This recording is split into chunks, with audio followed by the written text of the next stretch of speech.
أعوذ بالله من الشيطان الرجيم. بسم الله الرحمن الرحيم. سبحان الذي أسرى بعبده ليلا من المسجد الحرام إلى المسجد الأقصى الذي باركنا حوله لنريه من آياتنا إنه هو السميع البصير.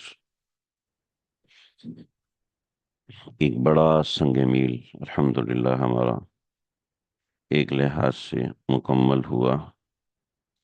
پارہ نمبر 30 اور اس کے بعد 14 پارے الحمدللہ ہمارے پچھلے سبق کو اختتام پذیر ہوئے تھے.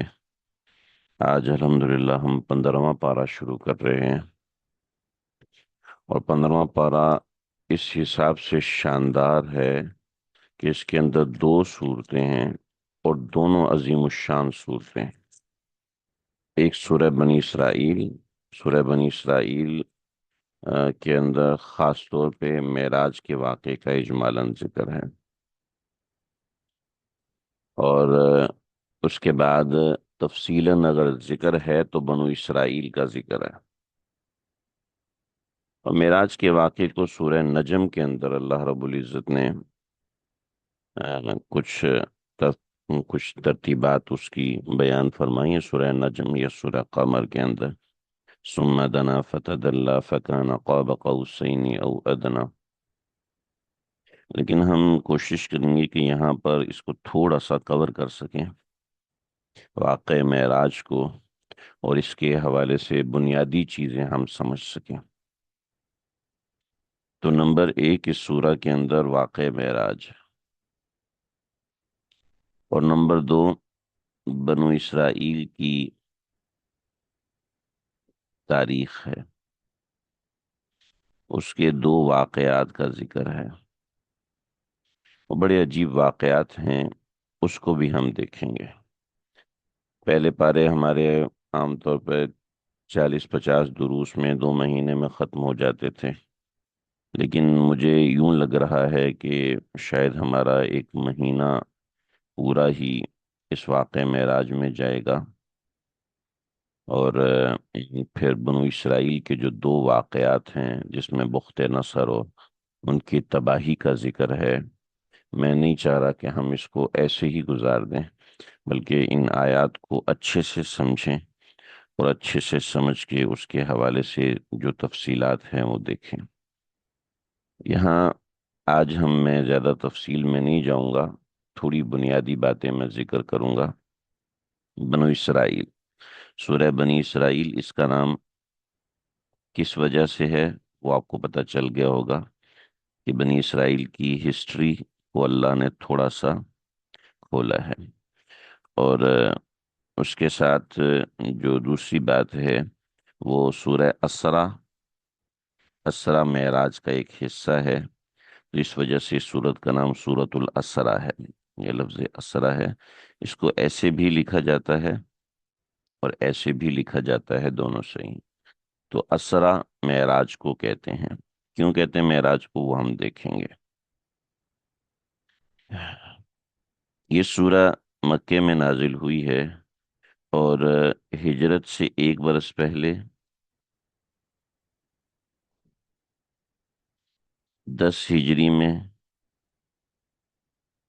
5 ہجری میں،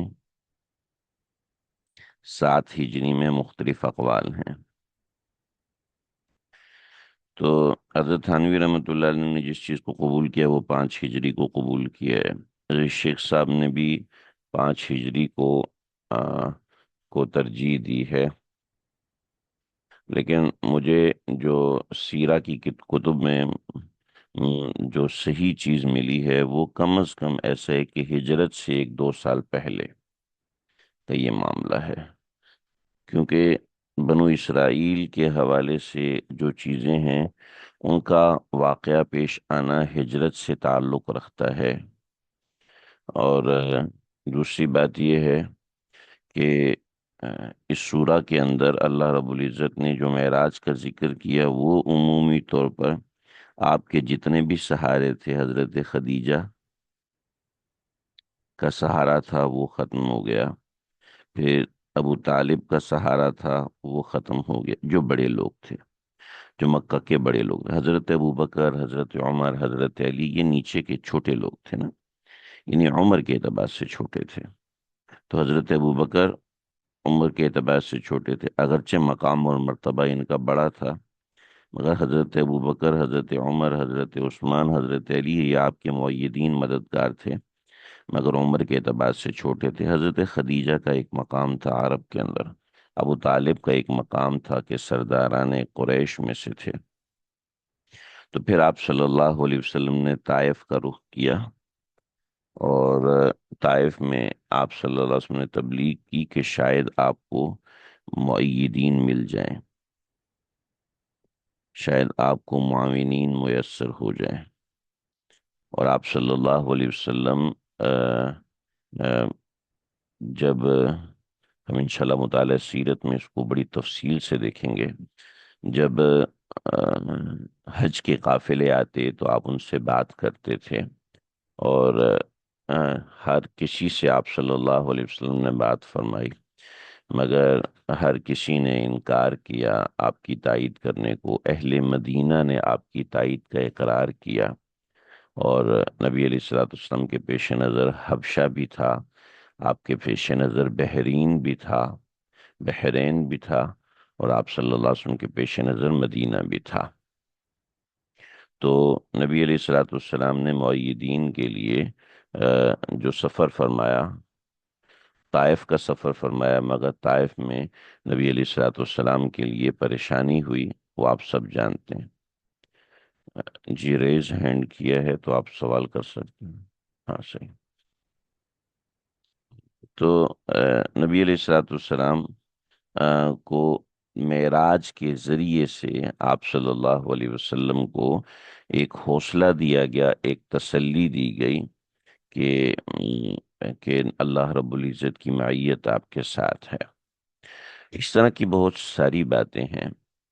سورہ بنو اسرائیل یہ مکی صورت ہے، چونکہ مکے میں نازل ہوئی تھی، اور بنو اسرائیل اس لیے کہتے ہیں کہ اس میں بنو اسرائیل کے دو زبردست اور عظیم الشان واقعات ہیں۔ لَتُفْسِدُنَّ فِي الْأَرْضِ مَرَّتَيْنِ وَلَتَعْلُنَّ عُلُوًّا كَبِيرًا، وہ ہے۔ تو وہ اس نوعیت کی چیزوں کا ذکر ہے، وہ انشاءاللہ ہم آگے دیکھیں گے۔ سب سے پہلے ہم اس آیت مبارکہ کی طرف جاتے ہیں۔ سبحان الذی، پاک ہے وہ ذات، پاک ہے، سبحانہ پاک ہے، الذی وہ ذات، اسرا جو کہ رات کے وقت لے کر گئی۔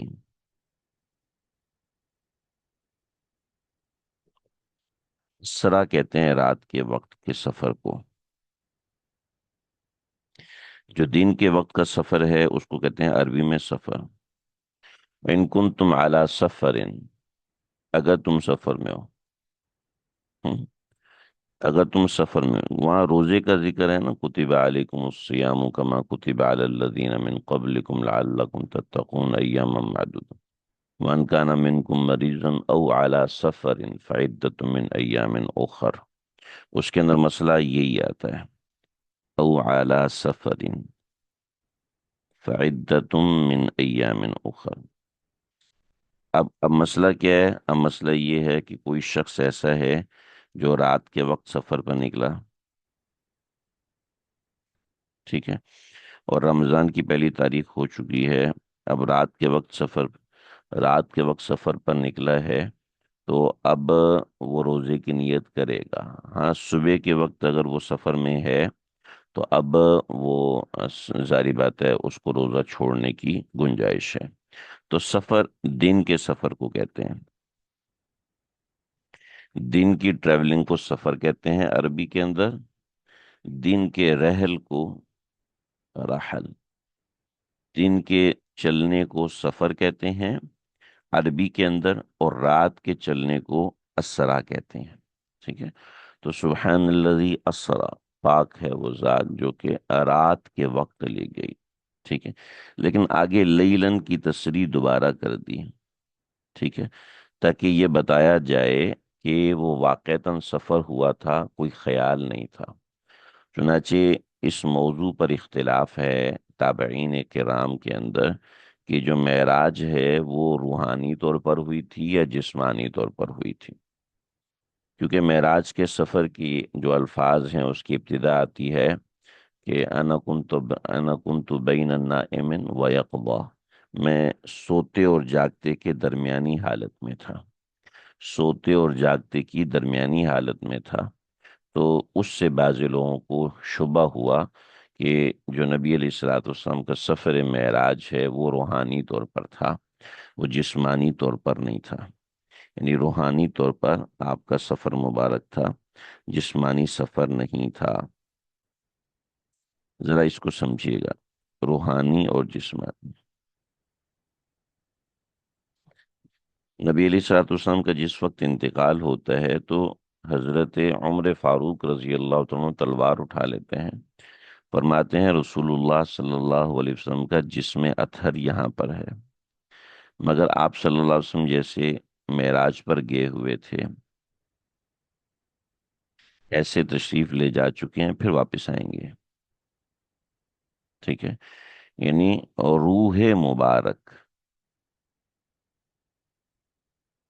روح مبارک صلی اللہ علیہ وسلم تو روحانی سفر ہے، جیسا کہ اس کا کوئی ایک گونا حصہ ہمیں خواب کے ذریعے بتایا جاتا ہے کہ خواب میں آپ تو سو رہے ہوتے ہیں مگر آپ کہیں گھوم رہے ہوتے ہیں، ادھر گھوم رہے ہوتے ہیں، ادھر گھوم رہے ہوتے ہیں، ادھر گھوم رہے ہوتے ہیں، ادھر۔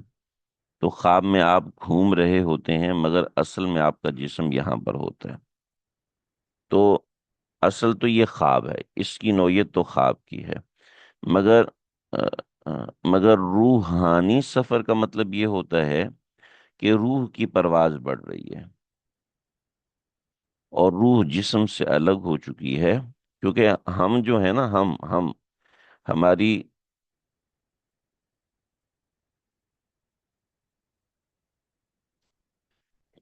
نبوی دور کیا ہوتا ہے جی؟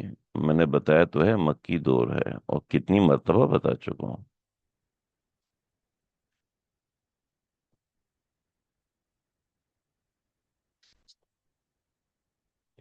جی ہاں، تو یہ سمجھ لیجئے، تو روح کا سفر ہے، بعض حضرات کہتے ہیں روح کا سفر ہے، جسم مبارک بستر پہ موجود تھا، سفر روح کا تھا، اور روح جو ہوتی ہے وہ ٹائم سے بیونڈ ہوتی ہے، تو اس وجہ سے آپ کو سفر کا احساس نہیں ہوا۔ لیکن بات یہ ہے کہ نہیں، بعبدی ہی، اپنے بندے کو لے کر، سبحان الذی اسرا بعبدہ، پاک ہے وہ ذات جو کہ رات کے وقت لے گئی اپنے بندے کو، لیلن مطلب راتوں رات لے گئی۔ اسرا کا ترجمہ ہے رات کے وقت، اور لیلن جب اس کے ساتھ ملے گا تو ترجمہ اسرا کا ہوگا راتوں رات لے گئی۔ ٹھیک ہے، من المسجد الحرامی، مسجد حرام سے، مسجد حرام سے، الی المسجد الاقصی، مسجد اقصی تک، الی المسجد الاقصی، مسجد اقصی تک۔ تھوڑا ایک چھوٹی سی چیز سمجھانے لگا ہوں الا کے بارے میں۔ من المسجد الحرام الی المسجد الاقصی، من المسجد الحرامی، مسجد حرام سے، الی المسجد الاقصی، مسجد اقصی تک۔ یہاں لفظ من ہے اور لفظ الہ ہے۔ من المسجد الحرامی الی المسجد الاقصی، ٹھیک ہے، مسجد حرام سے مسجد اقصی تک، ٹھیک ہے، مسجد حرام سے مسجد اقصی تک، کہتے ہیں سرتو من لاہور الی کراچی، ٹھیک ہے، سرتو من لاہور، میں چلا لاہور سے کراچی تک۔ اب یہاں جو تک آ رہا ہے نا، تک، یہ جو تک ہے، یہ یہ شہر، شہر کا ذکر ہے، ٹھیک ہے؟ جب شہر کا ذکر ہے اور مسجد کا ذکر ہے تو مسجد کے اندر حرام بھی داخل ہے اور مسجد کے اندر مسجد اقصی بھی داخل ہے۔ تو جب من اور الہ آتے ہیں تو جس جنس کا ذکر پیچھے ہے اسی جنس کا ذکر آگے ہوتا ہے تو وہ چیز اس میں شامل ہوتی ہے۔ یعنی میں لاہور سے چلا، یعنی لاہور کے اندر سے چلا اور کراچی کے اندر پہنچا، ٹھیک ہے؟ یہ سمجھ رہے ہیں؟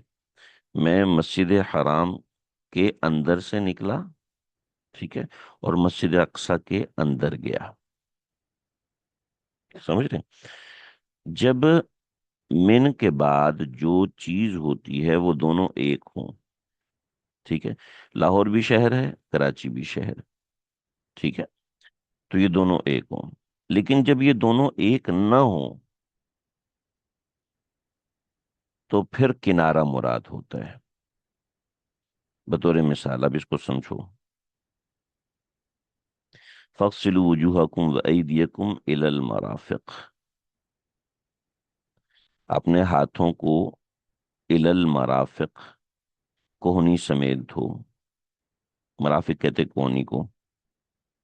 فَاغْسِلُوا وُجُوهَكُمْ وَأَيْدِيَكُمْ إِلَى الْمَرَافِقِ، إِلَى الْمَرَافِقِ، ایدیا پیچھے عید کا ذکر ہے، ہاتھ کا ذکر ہے، ٹھیک ہے؟ اب ایدیا مرافق کوہنی ہاتھ میں داخل ہے، لہذا جب بازو دھوئیں گے تو کوہنی سمیت دھوئیں گے، ٹھیک ہے؟ بات سمجھ میں نہیں آ رہی؟ تھوڑی سی مشکل بات کر رہا ہوں سمجھانے کے لیے کہ موضوع اہم ہے کہ سمجھا دوں، کل سمجھ نہ رہے نہ رہے لیکن یہ بات ذہن میں آ جائے، ٹھیک ہے؟ سمجھ میں آ رہی ہے بات؟ سبحان اللہ نہیں مانگا، یہ پوچھا کہ بات سمجھ میں آ رہی ہے کہ نہیں۔ اچھا جی، سمجھ رہے ہیں جی؟ تو جب جس چیز کا ذکر ہے وہ مکمل ہے، وہ ایک ہی ہے، تو وہ اس میں داخل ہوگی لفظ الہ کے ذریعے سے۔ میں کسی اور چیز کی طرف لے جانا چاہ رہا ہوں، امید ہے وہاں آپ کو آ، ہاں ہاں میں ابھی بتا رہا ہوں ابھی۔ ہم کہتے ہیں ثم اتم الصیام الی اللیل، الی اللیل، روزہ دن کا ہوتا ہے نا، کتب ایام معدودات، تو ایام میں روزہ ہوتا ہے۔ جب الہ آیا ہے تو الہ ایام میں، الہ میں دیکھا کہ رات دن میں داخل نہیں ہوتی، رات اور دن الگ ہوتی ہے، جب رات اور دن الگ ہوتی ہے تو روزہ الہ سے پہلے پہلے تک مکمل ہوگا، روزہ دن سے مکمل ہوگا، مغرب کے فوراً ساتھ ہی روزہ کھول لیا جائے گا۔ سمجھ رہے جی میری بات؟ یہاں یہ سمجھانا چاہ رہا ہوں کہ جو من اور الہ جیسے مسجد حرام کے اندر سے لیا ویسے ہی مسجد اقصی کے اندر لے کر گئے، مسجد اقصی کے باہر تک لے کر نہیں گئے، مسجد اقصی کے اندر تک لے کر گئے، ٹھیک ہے؟ مطلب کیا ہوا؟ سفر بندے کا ہے، ذات کا سفر ہے، اور مسجد حرام کے اندر سے شروع ہوا ہے اور مسجد اقصی کے اندر تک گیا ہے، ٹھیک ہے؟ یہ بتانا چاہ رہا ہوں۔ بات تھوڑی سی کمپلیکیٹڈ ہے لیکن اس کے تحت بہت ساری چیزیں آپ کو سمجھ میں آئیں گی، یہ بہت سارے اشکالات کئی لوگوں نے مجھ سے کیے، تو لفظ من اور الہ سمجھانے کے لیے یہ موقع تھا، میں نے کہا سمجھا دوں۔ بات سمجھ میں آ گئی؟ تو مسجد حرام کے اندر سے مسجد اقصی کے اندر تک لے کر گیا۔ بات سمجھ میں آ گئی جی؟ کسی کو کچھ سوال تو نہیں ہے یہاں پر؟ جو کہ ہونا چاہیے اور لازمی ہونا چاہیے سوال۔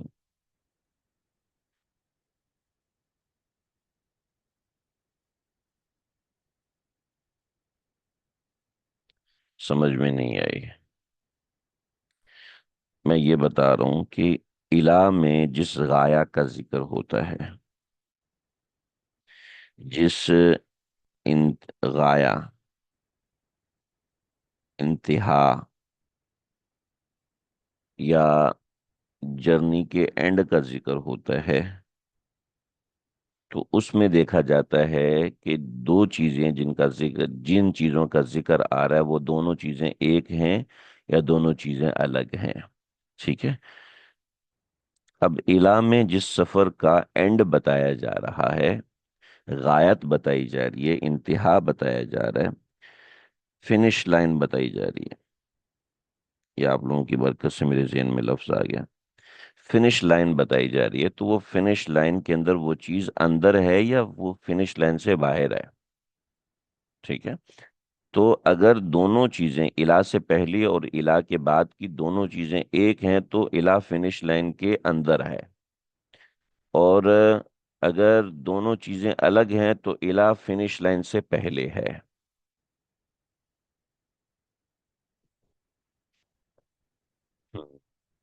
سوال آپ کا قریب آ گیا مگر سوال نہیں آیا وہ والا. یہ الہ والی بات سمجھ میں آ گئی؟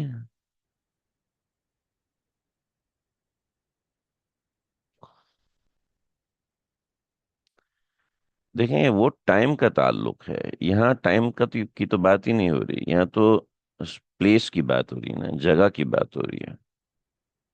سوال یہ ہے کہ مسجد اقصی تو بعد میں تعمیر ہوئی ہے. وہاں تو مسجد تھی ہی نہیں. مسجد تھی ہی نہیں وہاں پر. تو مسجد اقصی کیا ہے؟ سمجھ رہے میری بات؟ یہ سوال ہے کہ مسجد اقصی تو اس وقت موجود ہی نہیں تھی.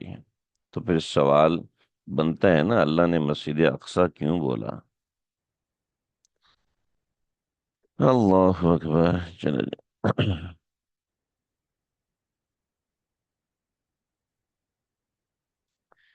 تھوڑا سا یہ دیکھیے. یہ میں نے گوگل میپ سے نکالا ہوا ہے، اگر آپ کو واضح طور پہ سمجھ میں آ رہا ہو، تھوڑا سا نظر آ رہا ہو. یہ جو پورا احاطہ ہے نا، یہ جو آپ کو ایک باؤنڈری لائن ٹائپ نظر آ رہی ہے،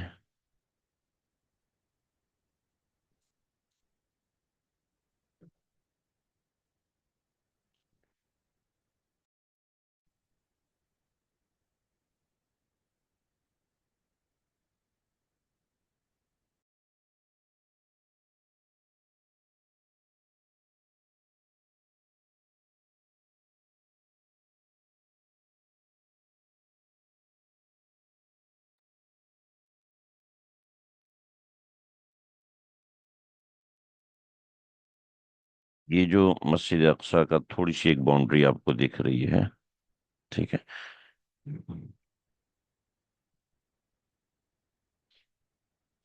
یہاں جو معاملات ہیں یہ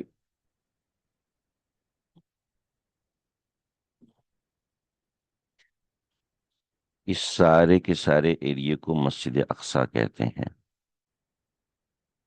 ٹھیک ہے. اس کو بیت المقدس بھی کہتے ہیں. ٹھیک ہے. یہ جو کونے میں آپ کو نظر آتا ہے گرین گنبد، اس کو مسجد عمر کہتے ہیں. ٹھیک ہے. اور یہ جو مقام ہے، اس مقام پہ رسول اللہ صلی اللہ علیہ وسلم نے انبیاء کو نماز پڑھائی تھی.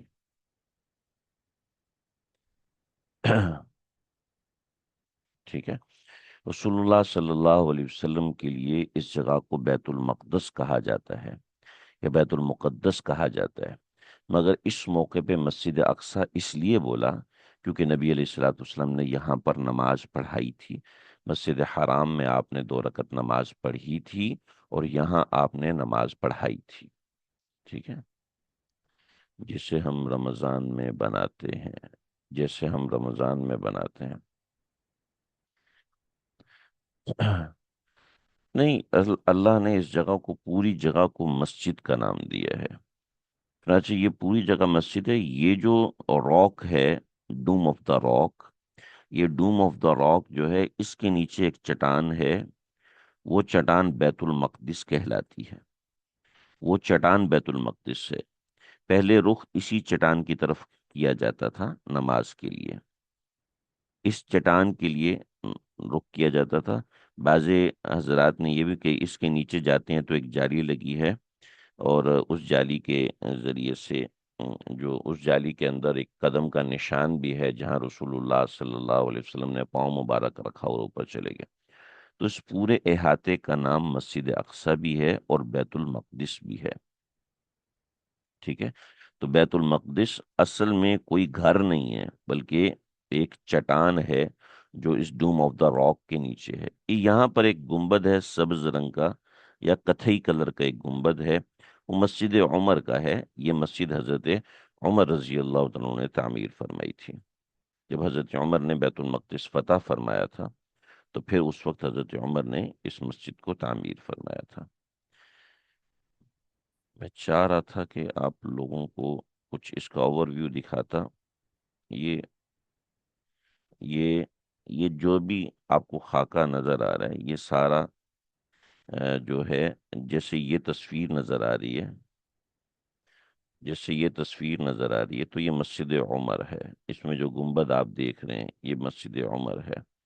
جو لوگ بیٹھے ہوئے ہیں یہ سارا اس سائڈ پہ مسجد عمر ہے، اور جس کو ہم بیت المقدس، جیسے یہ مسجد عمر کا گنبد ہے، اس کا صحن ہے، اور جو بیت المقدس کے حوالے سے جو چیزیں ہمارے سامنے ہیں، یہ ساری مسجد عمر کی، جو آپ کے سامنے ویڈیو چل رہی ہے، یہ مسجد عمر کی ویڈیو ہے۔ ٹھیک ہے، بیت المقدس یعنی جو ڈوم آف دا راک ہے وہ دوسری طرف موجود ہے، یہ ڈوم آف دا راک موجود ہے۔ میں نے پہلے نہیں دیکھا، مجھے نہیں پتا اس میں کیا کچھ ہے، یعنی ابھی خاص طور پہ نہیں دیکھا، لیکن یہ اس طرح ہے۔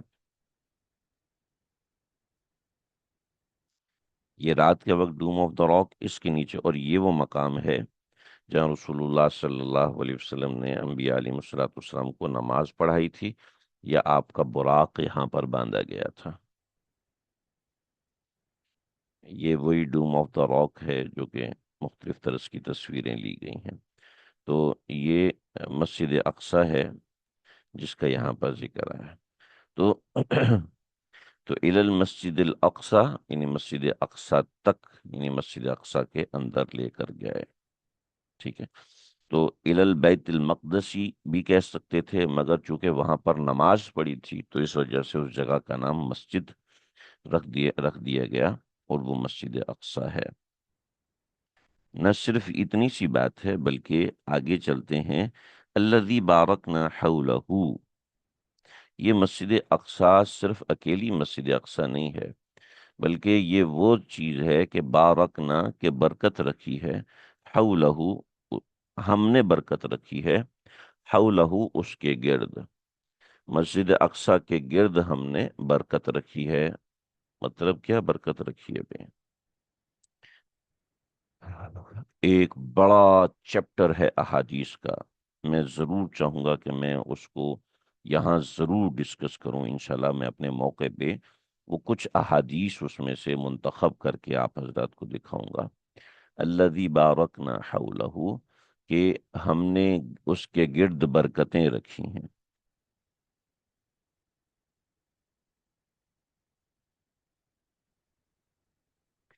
یہ جیسے یہ بیت المقدس ہے ہمارے سامنے،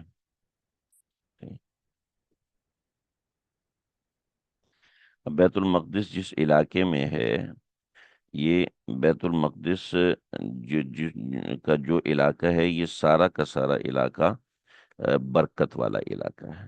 ٹھیک ہے؟ یہ برکت والا علاقہ ہے، یعنی اس کے گرد جتنے بھی علاقے ہیں ان علاقوں میں ہم نے برکت رکھی ہے۔ یعنی شام، بیت المقدس جس جگہ پر ہے وہ علاقہ ہے شام، تو الذی بارکنا حولہ، جس کے گرد ہم نے برکتیں رکھی ہیں، چنانچہ شام میں ہم نے برکتیں رکھی ہیں، اللہ رب العزت نے شام میں برکتیں رکھی ہیں۔ بہت ساری روایات ہیں، میں اجمالاً بتا رہا ہوں۔ نبی علیہ الصلوۃ والسلام نے فرمایا کہ تین لشکر اٹھیں گے قرب قیامت میں، اور ایک یہاں سے، ایک یمن سے، ایک شام سے، اور ایک عراق سے۔ ٹھیک ہے، ایک یمن سے، ایک شام سے، اور ایک فارس بولا یا عراق بولا، مجھے اس وقت یاد نہیں ہے تفصیل سے۔ تو پوچھا گیا رسول اللہ اگر ہم اس وقت ہوں تو ہم کس میں شامل؟ فرمایا تم شام میں شامل ہونا، تم شام کے ساتھ شامل ہو جانا، ٹھیک ہے؟ تو یمن بھی عرب ہیں اور فارس بھی عرب ہیں، شام عجم ہیں، امید ہے کہ ہمارا ملک بھی اس میں شامل ہوگا، ٹھیک ہے؟ تو تم ان میں شام میں شامل ہو جانا۔ دنیا میں ہر وقت 40 ابدال ہوتے ہیں، جن میں سے 30 ہر وقت شام میں ہوتے ہیں، ٹھیک ہے؟ پھر شام کی برکتیں اپنی جگہ پر ہیں، خلافت عثمانیہ کا وہ مقام ہے، اور بہت ساری چیزیں ہیں۔ لِنُرِيَهُ مِنْ آیاتنا، تاکہ ہم دکھائیں اس کو، من آیاتنا اپنی نشانیوں میں سے کچھ نشانیاں۔ انہو هو السمیع البصیر، بے شک وہی ہے بڑا سننے والا، بڑا دیکھنے والا۔ انہو بے شک وہی ہے، اور وہی ہے جو کہ بڑا سننے والا اور بڑا دیکھنے والا۔ لا الہ الا اللہ۔ تو امام بخاری رحمۃ اللہ علیہ، امام بخاری رحمۃ اللہ تعالی علیہ نے ترتیب بیان فرمائی ہے کہ جو سفر اسرا ہے،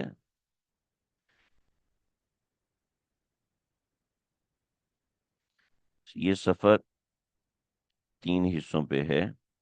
امام بخاری کی بات نہیں کر رہا میں، غلطی ہوگی امام بخاری کا، امام بخاری کا ذکر اس میں بہرحال ہے۔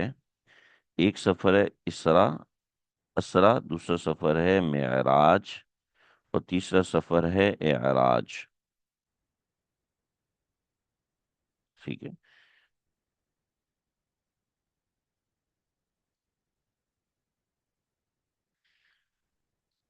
اسرا وہ سفر ہے جو آپ صلی اللہ علیہ وسلم کو پیش آیا مدینہ سے شام، مدینہ سے شام، پھر شام سے آسمانوں تک معراج، جس میں جنت کو دیکھا، جہنم کو دیکھا، بہت ساری چیزیں دیکھی، اور پھر آسمانوں سے عرش معلیٰ تک کا جو سفر ہے وہ اعراج۔ امام بخاری فرماتے ہیں یہ سارے سفر الگ ہیں، ایک ہیں، بس ایک ہی سفر ہے، اس کو ہم اسرا کہتے ہیں کیونکہ قرآن نے کہا۔ جمہور علماء کہتے ہیں نہیں، اصل میں یہ 2 سفر ہیں، ایک سفر ہے اسرا اور دوسرا سفر ہے معراج۔ اسرا کا انکار کرنے والا کافر ہے، اس لیے کہ اس کا ذکر قرآن میں ہے۔ معراج کا ذکر کرنے والا، معذرت، اسرا کا انکار کرنے والا، میں نے کیا کہا، ذکر کرنے والا، اسرا کا انکار کرنے والا کافر ہے، کیونکہ وہ قرآن کا انکار کرتا ہے، اور معراج کا انکار کرنے والا وہ فاسق ہے، وہ کافر نہیں ہوگا، اس لیے کہ معراج کا ذکر احادیث میں تو ہے مگر قرآن میں نہیں ہے۔ معراج کا ذکر قرآن میں تصریح کے ساتھ نہیں ہے، جیسی تصریح کے ساتھ اسرا کا ذکر ہے۔ امام بخاری کہتے ہیں نہیں، اسرا و معراج ہو، یہ سفر ایک ہی ہے، ٹھیک ہے؟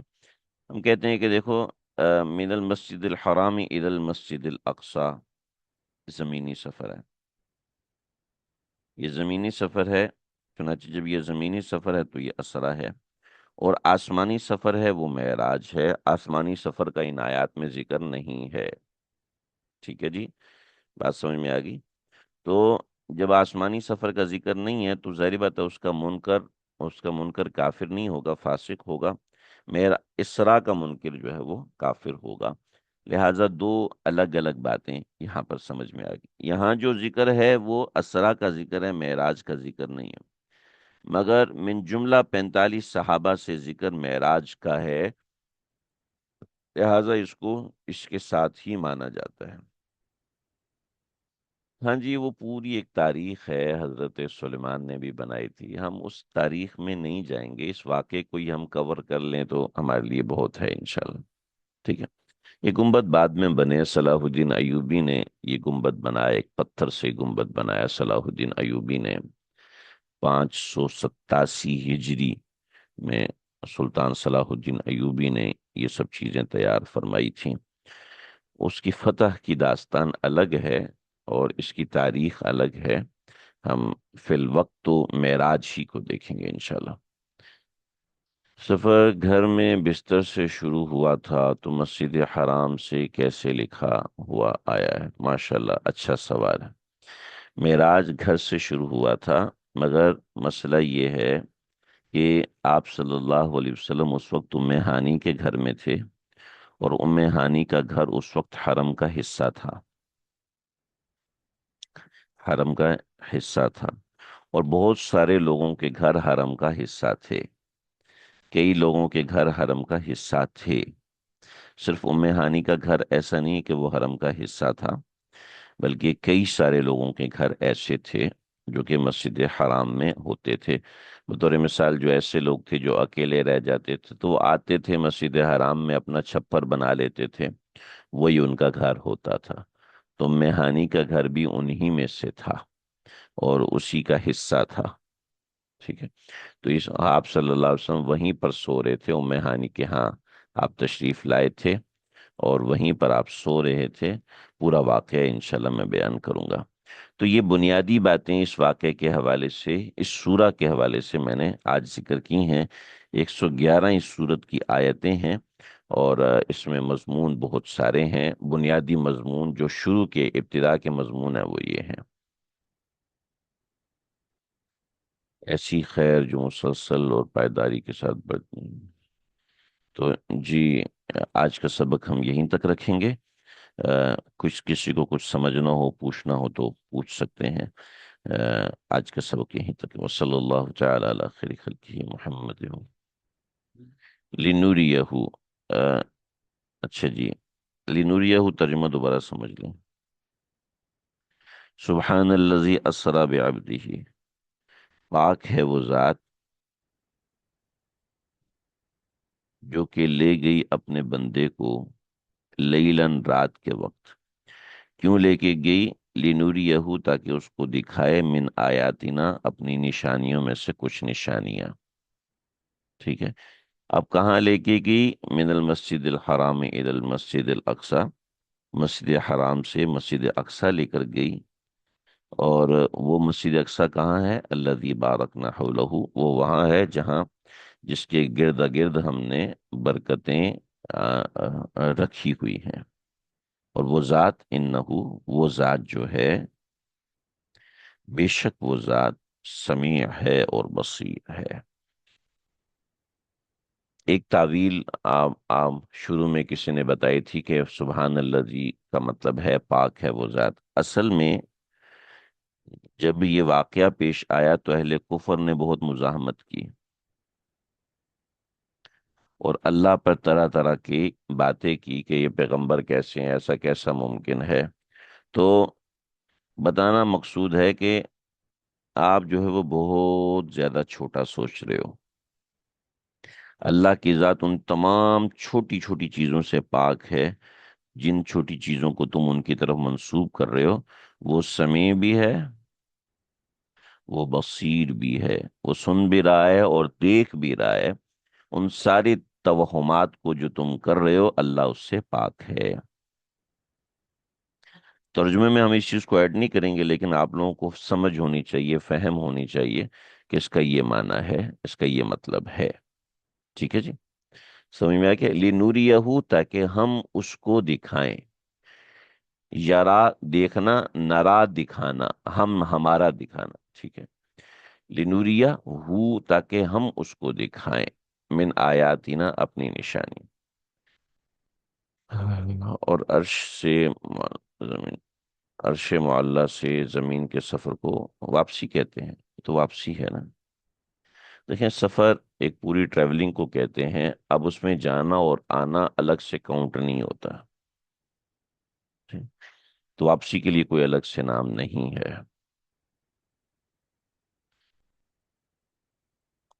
جی جی، سیم ہے عام طور پر، لیکن ظاہری بات ہے جب آپ ڈیٹیل میں پڑھ رہے ہیں تو اس کی ڈیٹیلز آپ کو پتہ ہونی چاہیے۔ کوئی اور سوال؟